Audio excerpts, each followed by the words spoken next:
It's December 2016 and we're at Carpinteria State Beach. This is one of our favorite campgrounds. I realize this is our third time here this year, and that would be because it's really close to Santa Barbara, which is our favorite place. So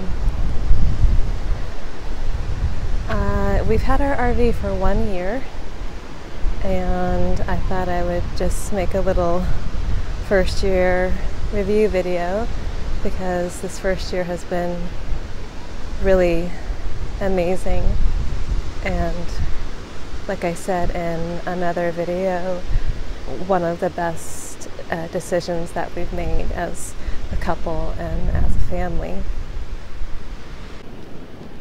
Here's our rig with our little Christmas tree and lights.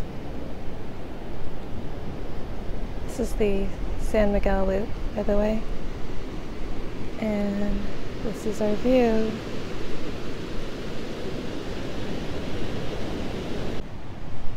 If you're interested in seeing an overview of this campground, you can click on the link and I have an overview video. So our first year in review, the first thing would be kind of what our experience and tips are as far as buying your first RV. Obviously, if you've bought many before, you're a pro and you know what to do. And this is only based on our personal experience. So, of course, the first thing you need to do is loads and loads of research. And what I did was search new and used dealers to get ideas of pricing. It's really hard to find information on pricing because you know that what you're seeing is the sticker price. So another thing that I did was check RV forums, because people will often give you more information about what they actually paid, and that's where I saw entries about trying to get 20 to 30% off, and that would be a really aggressive and a great deal if you could do that. The reason that I checked used prices was because I wanted to get a better idea of that pricing. So, for example, when we were looking at 2016 models, I looked at 2015 models that were new and hadn't been sold. So you know that the dealer is still making some money on it, but probably not a whole lot. And that kind of gave me a reference point of a price range. So the other thing is you need to look at lots and lots of RVs and be tempted not to buy because it's tempting to buy.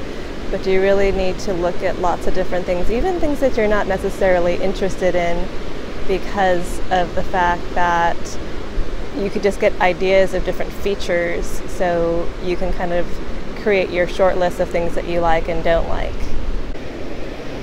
So we came up with our short list, our top 3 non-negotiables, and I would recommend that you do the same thing and try to be flexible on the other features. For us, the top 3 factors were we absolutely wanted something that would sleep the 5 of us comfortably. We had gone from tent camping to pop-up tent trailer to a travel trailer. The travel trailer I thought would fit us, but you know, we have 3 teenage sons which are really adult size, so I really wanted something that would sleep 5 adult size people comfortably, easily. I did not want to have to take the booth dinette up and down. The second non-negotiable was we needed something to be as close to 30 feet as possible, because the places that we like to go often won't take rigs that are much over 30. And our third was we really wanted a high quality build so that we could keep it a long time. And with those 3 factors, it actually narrowed down our choices quite a bit, because there weren't too many rigs that were close to 30 that would really sleep 5 people comfortably without using the booth dinette. and that's how we ended up choosing the Tiffin. If you want to get a very good deal, you have to be very aggressive in your negotiation, and you really have to know the rig and the pricing, because it's very easy to be manipulated by salespeople. I'm not making character judgment, but they have a job to do.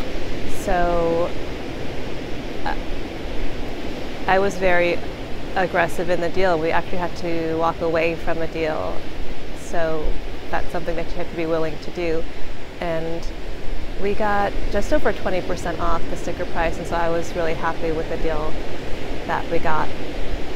Another decision that we made was we decided not to buy the extended warranty because we operate as a cash-only family, so we don't have any debts or credit cards, and that's a personal decision. I'm not telling you what you should do, but we just made a decision that we would pay ourselves the $6,000 that the warranty was going to cost, and so we have that in our RV fund. And you know, obviously the first year everything is covered under warranty, so we haven't used any of that, and then we just save every month and keep on adding to that so that we can pay cash for the repairs that we need. Second thing, or piece of advice, or what we learned from this first year, is how to find campsites, campgrounds. I use a California camping book, which I love, and then a whole slew of websites that I check, which include All Stays, Campendium, Reserve America, Google search to find maps of the campground so I can actually see what the layout is. I don't like to be by the bathroom or right by the entrance.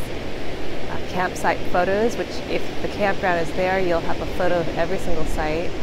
And I read reviews on TripAdvisor and Yelp, look at the photos. When I'm on Yelp, I think it's, or maybe it's TripAdvisor, one of those allows you to search not only most recent, but a certain time period. So if you are searching for December, but it's June, you can actually search for reviews that were during December.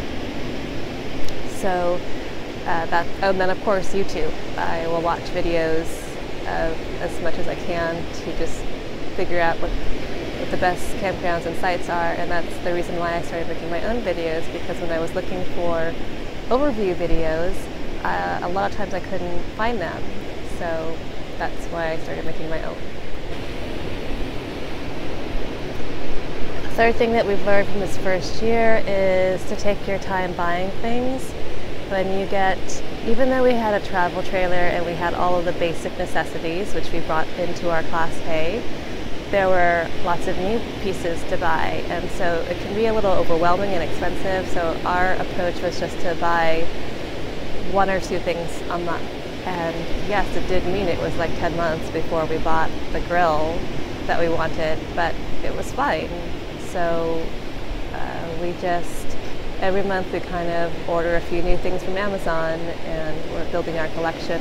The other advantage of that is sometimes you're so excited at the beginning and you buy all these things, and then they may not end up matching your camping style. There are certain things that we've discovered along the way that fit what we like, even as simple as the kinds of chairs that we like to use. So you may want to give yourself some time to figure out what your necessities and wants are.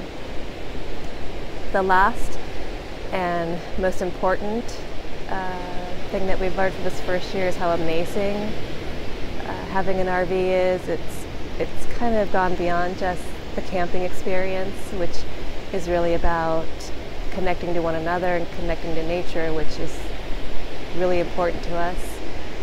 It's where we feel the most at peace.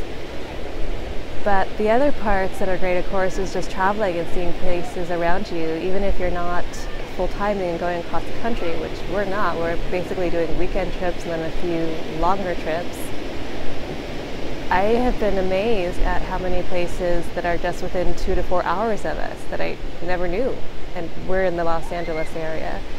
So we've had lots of adventures, and one thing that surprised me that I didn't expect from having an RV is how much I appreciate minimalism.